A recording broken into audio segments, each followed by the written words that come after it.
Alright, uyu ni ED SHEERAN aratubwira ati perfect. Nge ndirasika Bruce nk'ibisanzwe. Iyi ni Impano TV.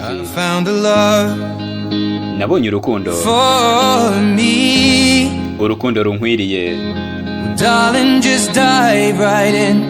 Mukunzi, follow my lead. jinjire mu mazi ukurikira uko nkuyobora. I found a girl. Mu by'ukuri nabonye umukobwa. Beautiful and sweet.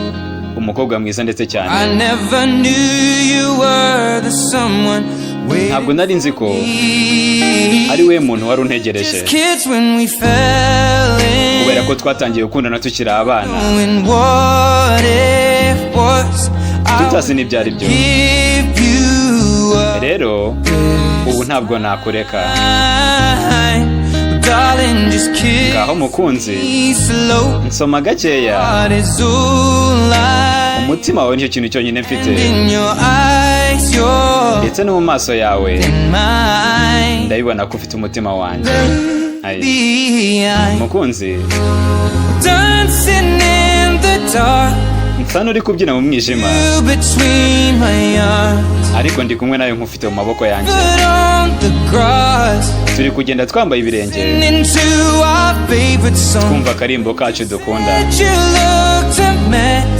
Rero ubwo wambwiraga ko umeze nabi, narakongoreye gake gake, gusa warabyumvishije.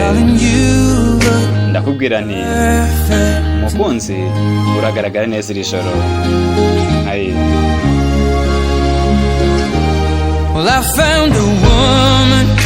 Mu by'ukuri nabonye umugore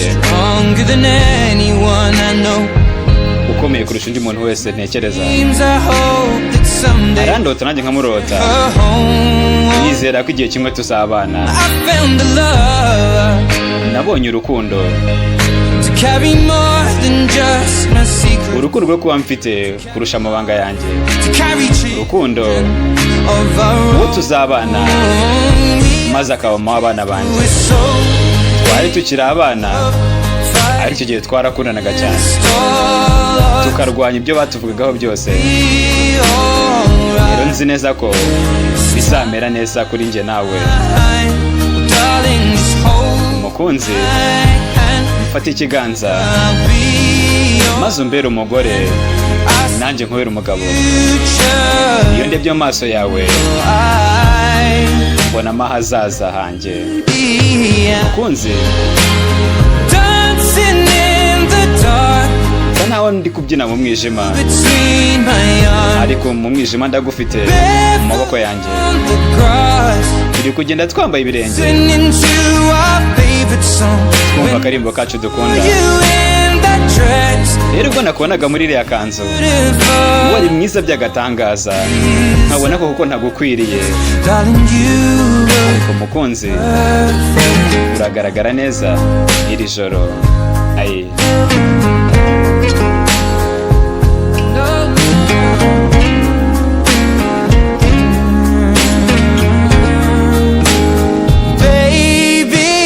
Mukunzi,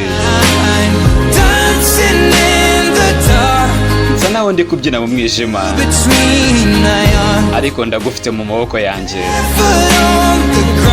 Turi kugenda twambaye ibirenge,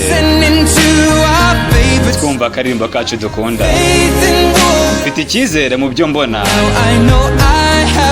ubu neza nzi neko mfite marayika, mfite umuntu umeze nka marayika. Ndetse uwo muntu ni mwiza cyane. Njya mbona ntakuye ibintu nk'ibi ngibi, kubera yuko uri mwiza cyane iri joro.